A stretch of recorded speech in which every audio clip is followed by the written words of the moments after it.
Hi everyone, it's Strange David, and I have some things to say which may surprise you. Not that it's surprising that I have things to say. I mean, when have you ever known me not to have things to say? I suppose if we were talking about, like, the sport cricket, I don't think I'd have anything to say. Yeah, the bats are flatter than baseball bats. Anyway, my point is that I have some potentially surprising things to say. Let's play a little game. Not that one. This one. What's hidden in this picture? Look carefully, look closely. There's something hidden in this picture.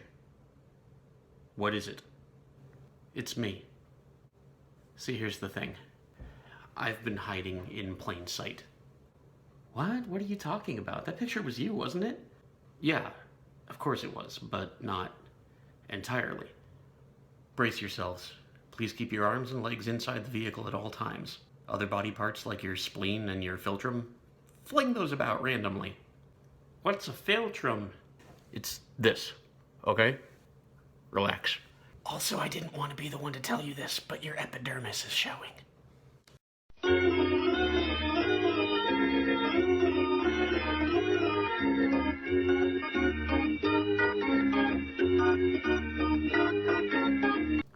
Okay, so this is me, but this is also me.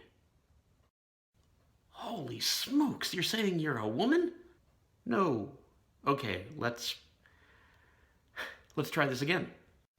This is me, but this is also me. And this is me. And this is me. And this is me. And this is me. Oh, you like putting on costumes or something? No, Edith Head, that's not what I'm saying. What I'm saying is that none of these are costumes. They are all me. I don't identify as a man, and I don't identify as a woman. I identify as neither and or both. If that seems vague to you, imagine how it's felt to me my entire life. I remember being 6 years old and a teacher telling the class to form two lines, one for girls and one for boys.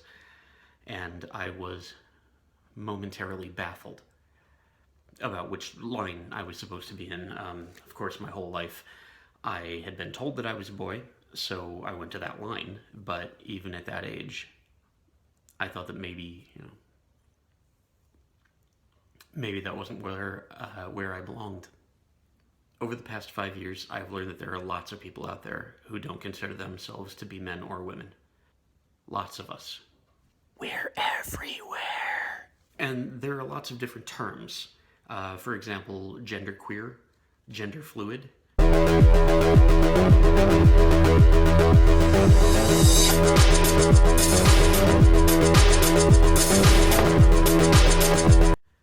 Non-gender conforming, or the one that I prefer, non-binary. Some days I wake up feeling pretty masculine. Some days I wake up feeling pretty feminine. Some days I wake up feeling feminine, feel more masculine by mid-morning, exist in a sort of genderless void for a few hours in the afternoon, and feel like a total dude at dinner. By the time I go to bed, I feel feminine again. Not gonna lie, those days it's hard to figure out how I want to look. I've already had a few questions, like, if you're such a big believer in gender equality, if you really believe it's okay for men to be effeminate and women to be masculine and all that, then why can't you just be an occasionally effeminate man, but not, wear dresses or whatever? That's a great question, with a very simple answer. Because that's not who I want to be. Sometimes I want to be pretty. And before you come up with a clever response about how sometimes you want to be, I don't know, Iron Man or a rock star or whatever, keep in mind that I probably don't care about how pretty you think I am, but how pretty I think I am. Sometimes it's not even about that. Hey, you have clothes that you like to wear, right? You like how they look. They make you look pretty. Or you like how they feel. They make you feel confident, or they make you feel comfortable. Yeah, me too. I'm non-binary. This is me. And this is me. This is me. This is me. This is me. This is me. And this is me.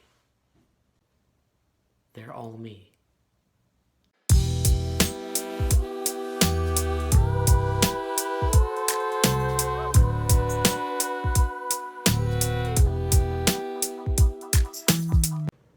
And now for the TIHBAWVLB FAQ segment. That's the things I have been anticipating will very likely become frequently asked questions. Number 1. Are you planning to have surgery? That's not the sort of question you're really supposed to ask. I'll answer it. The answer is no. But please be more sensitive to anyone else you know or may meet in the future who may not meet your gender expectations. It's really none of your business, unless I specifically invite you to be that personal with me. Number 2, are you changing your name? No, I don't intend to change my name. Most name changes are done to align a person's name with their identity. In other words, if a person identifies as a man, they usually prefer a traditionally male name, and if a person identifies as a woman, they usually prefer a traditional female name. In my case, I don't identify as either a man or a woman. There's not really a traditional name that fits that. In addition, on some days I feel more masculine and on others more feminine. It's a very dynamic thing, which is what confuses most of you unfamiliar with this idea. And I'm just not interested in finding a new name. If you currently call me Strange, please continue. And if you currently call me David, and you prefer that, please continue.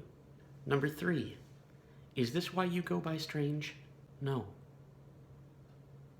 Absolutely not. And I'm answering this question here because I actually find that a little bit offensive. This is not what makes me strange. And the fact that you wondered that tells me that you might still be thinking of this as something, I don't know, freakish or abnormal. You'd be surprised to find out how many of us there are. Number 4, do you have a preferred pronoun? I do not. I accept any personal pronoun. If you stick with he because you're used to it, don't worry, that's not going to offend me. I will say this though, if you're making a point of using a pronoun that contrasts with my presentation that day, with the clear and obvious purpose of correcting my gender, you and I are going to have words. Using he as a default won't bother me. Using it as a weapon will. Number 5, don't you know this is a sin against God? No! But don't you know that... No! How can you believe that this is... No! Nope! Nope! Number 6, can you explain to me how this isn't a sin against God? I have very limited patience for this conversation. It is not my obligation to educate you, nor to convince you of any particular interpretation of your chosen scripture or beliefs. If this is too much for you to handle, then all I ask is this.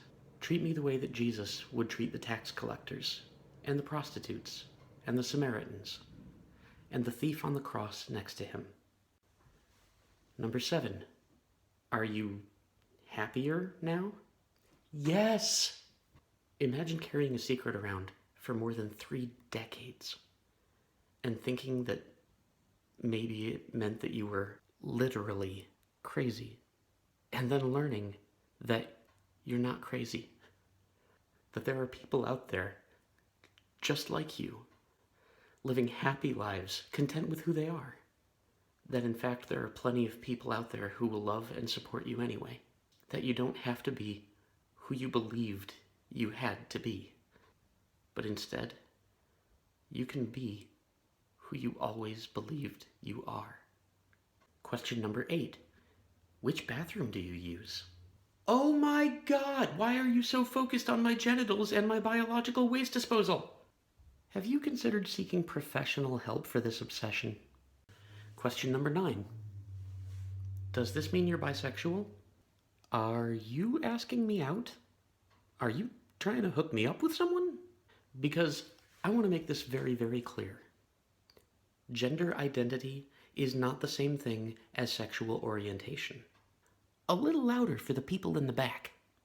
Gender identity is not the same as sexual orientation. And neither one is necessarily tied in with gender expression, or romantic attraction, or even your biological sex. These are all independent variables. Oh my God, it's so complex. Yes, it is. And incidentally, bisexual starts with bi, which means two, neither of which I am. And question number 10. Why did you make this video? Well, for a few reasons. For one thing, today is my 40th birthday. And I can't afford a convertible. For another thing, I'm tired of hiding. It's exhausting. It's painful. It's stifling and claustrophobic, and I'm not going to do it anymore. And I'd rather not go through the exact same explanation with each of you individually as you start to see me looking differently than I've been looking for the past few decades. But one of the biggest reasons is this. There is an entire generation of kids out there who are dealing with this too. Kids who don't fit gender norms, who are sometimes made to feel like freaks and weirdos because they're not one or the other, or because they're not what everyone thinks they are and wants them to be. Non-gender conforming kids who are taught that this is wrong have a rate of attempted suicide higher than 50%. Higher than 50%. The ones who receive acceptance, 4%. Now, I have a lot of hope that this generation is going to be more open and accepting than the last, which was more open and accepting than the one before that. But then this recent election happened. In 2 days, we're inaugurating not just a man, but a mindset that, frankly, opposes people like me. I know that I may get all sorts of nasty grams from a certain subset of people, and I'm honestly not even interested in having the arguments about whether Trump himself is pro or anti-LGBTQ+, because it's been perfectly clear to anyone paying attention that the people he is surrounding himself with are very much anti, starting with Vice President-elect Mike Pence. And really, for the purposes of this video, I'm not trying to bring them up to bash them. I'm sure I'll do plenty of that elsewhere. The reason I'm bringing it up in this video is because there are millions, literally millions, of younger LGBTQ people out there who are scared. Scared. For their safety, for their lives, for their families and friends. Scared. Millions who are thinking they'd better hide, that they'd better bury who they are, keep it a secret.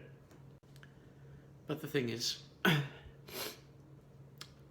a lot of other people are scared of what they don't know. Hiding it may help you, and I will not judge you if that's the choice you make. Coming out, even staying out, is an individual decision. And you need to do what's best for you. But my personal choice is to make a crack in the shell and let the light shine in. Let people get to know who I am. Be public with this, and maybe, just maybe, someone who is afraid of this may realize that there's no reason to be afraid. And maybe my being public will let one of those millions of kids know that they can be brave too, if they want. I'm not gonna lie to you. I'm aware that this may cost me friends, or even some family members. It may hurt. It may hurt a lot. But I'd rather be rejected for who I am than loved for who I'm not. And this is me.